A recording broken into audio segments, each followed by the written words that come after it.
اس چٹھی میں کیا ہے، کیا لکھا ہوا ہے؟ سیدہ فاطمہ زہرا رضی اللہ تعالیٰ عنہا فرماتی، اے میرے سرتاج علی مرتضیٰ، جب آپ سے میرے نکاح کی بات ہو رہی تھی، رسول پاک صلی اللہ علیہ وسلم گھر تشریف لائے، کہا فاطمہ علی کے بارے میں تمہارا کیا خیال ہے؟ علی اخلاق میں بہت بلند ہے، علی تہجد گزار ہے، تقوی شعار ہے، کیا میں تمہارا نکاح علی کے ساتھ کروں؟ اور مہر میں علی کو میں نے 400 مسقال چاندی کی بات کی ہے، کیا تم اس بات سے راضی ہو؟ باپ اپنی بیٹیوں سے پوچھے نکاح کے متعلق، یہ بھی سنت مصطفیٰ ہے۔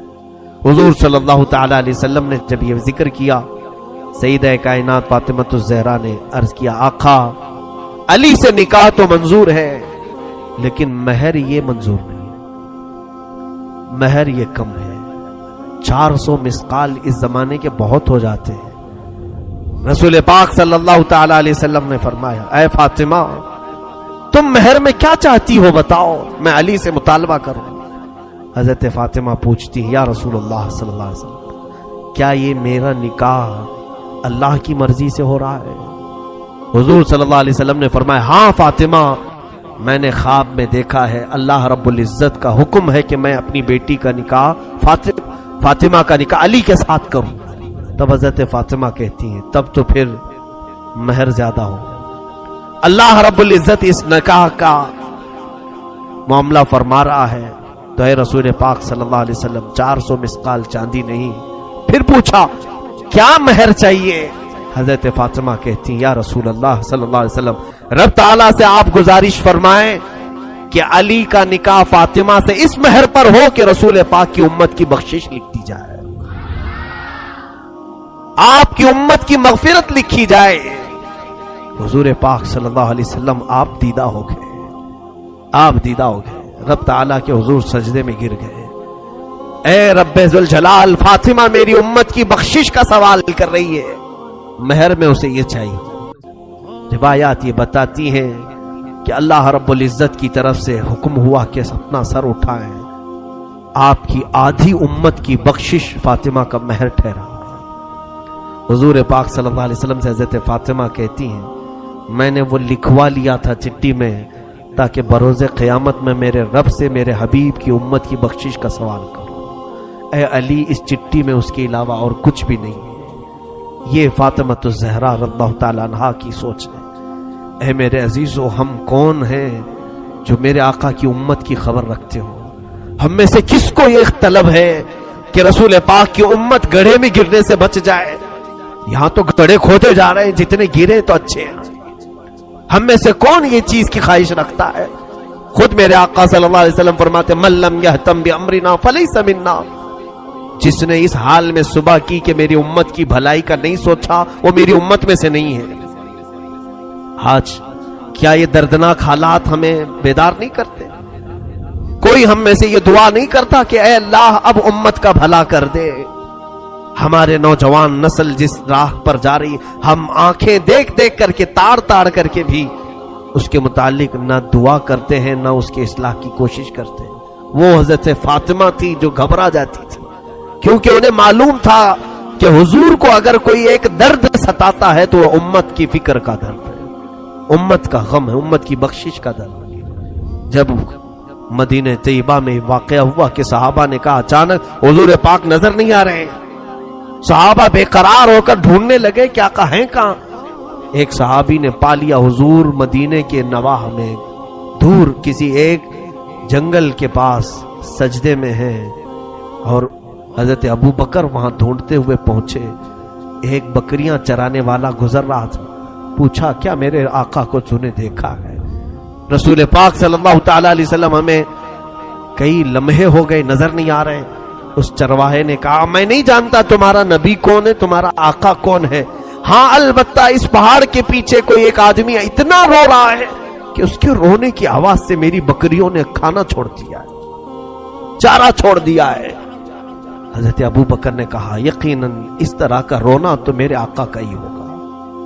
حضرت ابو بکر نے پوچھا اس چرواہے سے، اے بندے تو بکریاں چرا رہا ہے، رونے والے کو دیکھا وہ کیا کہہ کر کے رو رہا ہے؟ کہا پتہ نہیں، امت امت کہتا ہے اور روتا جاتا ہے۔ حضرت ابو بکر بے اختیار روتے ہوئے قریب آئے. سید الانبیاء صلی اللہ تعالی علیہ وسلم کے آنسوؤں سے زمین تر تھی. کہہ رہے تھے میرے آقا رب ذوالجلال کے حضور، اے مولا میری امت کو میرے حوالے کر دے، میری امت کو میرے حوالے کر دے، میری امت بڑی بھولی ہے، وہ مجھے نہیں پہچانتی. سچ فرمایا آقا آپ نے، آپ کی امت آپ کو کہاں پہچان رہی ہے؟ آج ہم نے دوسروں کو پہچان لیا، اپنے نبی کونین صلی اللہ تعالی علیہ وسلم کو پہچاننے سے دور بھاگتے ہیں. بتانے کے لیے اگر کوئی کوشش بھی کرے تو ہمارے اخلاق ایسے ہیں، ہم حضور کو سننا نہیں چاہ رہے ہیں. دیکھو آج ہمارے گھروں میں جا کر بچوں کو اٹھا کر کے پوچھو، ہر فلمی ہیرو کا بایو ڈاٹا اسے یاد ہوگا، کون کہاں رہتا ہے، کون کیسی ایکٹنگ کرتا ہے، کس کے کتنے فلم ہیں، سارے اسے یاد ہیں. اسے اگر میرے آقا کی ذات کے بارے میں پوچھو تو کچھ بھی نہیں جانتا، کچھ نہیں جانتا. صحابہ کے بعد دیگرے وہاں آئے، سبوں نے درخواست کی کہ آقا سر مبارک کو اٹھائیں، سجدہ اتنا طویل ہو گیا تو جسم پر تکلیف ہو جائے گی. حضور پاک صلی اللہ تعالی علیہ وسلم اسی طرح سجدے میں ہیں. تو اس کے بعد صحابہ نے کہا کہ حضور کسی کی بھی بات پر سر نہیں اٹھاتے. مشورہ یہی طے پایا کہ حضرت فاطمہ کو بلایا جائے، اگر حضرت فاطمہ کہیں گی تو حضور ضرور سر اٹھائیں. سبوں نے جا کر کے سیدہ کے گھر یہ درخواست کی کہ اللہ کے حبیب تمہارے بابا سر جو سجدے میں رکھیں اٹھاتے نہیں، بے اختیار روتے جا رہے ہیں. سیدہ حجاب کے ساتھ آئیں، پردے کے ساتھ آئیں. سارے لوگ ہٹ گئے. رسول پاک صلی اللہ علیہ وسلم کے کندھے پر ہاتھ رکھتی ہیں، کہتی ہیں بابا آپ کی فاطمہ آئی ہے، آپ سر اٹھائیں. رسول کریم صلی اللہ علیہ وسلم اسی حالت میں سر رکھے ہوئے تھے.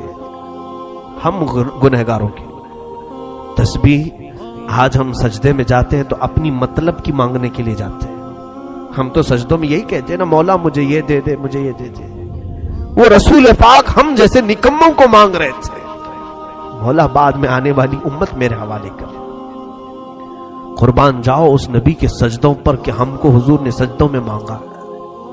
سیدہ فاطمہ کی بار بار اصرار پر حضور نے سر نہیں اٹھایا. سیدہ کائنات نے صرف اتنا کہا یا رسول اللہ صلی اللہ علیہ وسلم، فاطمہ آپ سے وعدہ کرتی ہے آج کے بعد سے مولا تعالیٰ جتنی بھی مجھے حیات دے گا، جب تک کی زندگی دے گا، قسم ہے رب ذوالجلال کی فاطمہ کوئی رات نہیں سوئے گی، صرف آپ کی امت کی بخشش کی دعا کرے گی، صرف میں آپ کی امت کی بخشش کی دعا کروں گی. حضور پاک نے جب ان سے یہ سنا تو اپنا سر اٹھایا. فاطمہ کو دیکھا کہ میری امت کی بخشش کا درد یہ بھی رکھتی ہے. میرے عزیزو ایک بیٹی کی ذمہ داری یہ بھی ہوتی ہے کہ وہ اپنے باپ کی فکروں میں ساتھ دے. باپ جس طرح کی فکر میں ہے اسی فکر میں وہ لگے. رسول کریم صلی اللہ تعالی علیہ وسلم کی اس لخت جگر نے امت کا بوجھ اپنے اوپر اٹھایا. اور پھر روایات یہ بتاتی ہیں رات کے بعد وہ خود سجدے میں جاتی تھیں تو ادھر بلال حبشی کی اذان ہو جاتی تھی فجر کی، تب تک وہ سجدے میں رہتی تھی. ایسی محویت کا عالم ہوتا تھا کہ وہ کہتی تھی سر اٹھا کر کے کہ راتیں بہت چھوٹی ہیں، میرا پورا سجدہ نہیں ہو پاتا.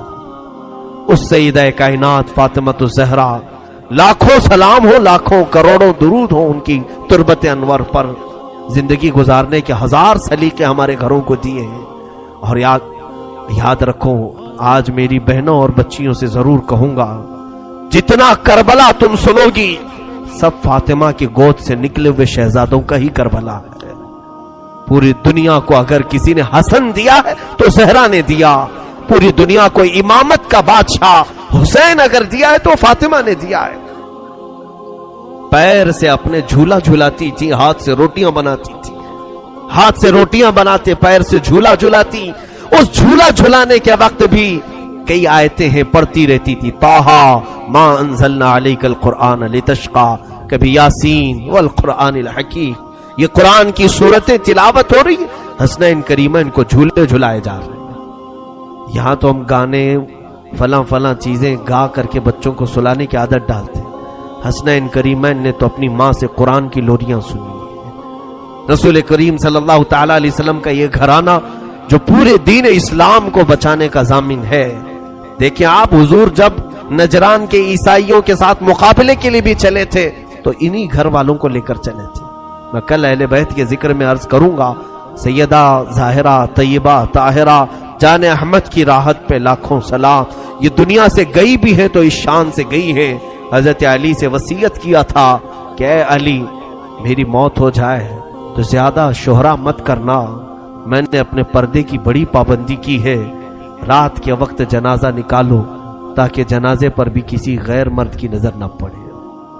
کل ملا کر روایات صحیحہ یہ بتاتی ہیں کہ آپ کے جنازے میں اور آپ کے قبر کے دفن میں 8 لوگ تھے. وہ صرف خاندان والے تھے. حضرت علی، حسن حسین رضی اللہ تعالیٰ عنہ، حضرت عباس رضی اللہ تعالیٰ عنہ اور دیگر کچھ صاحب جو اہل بیت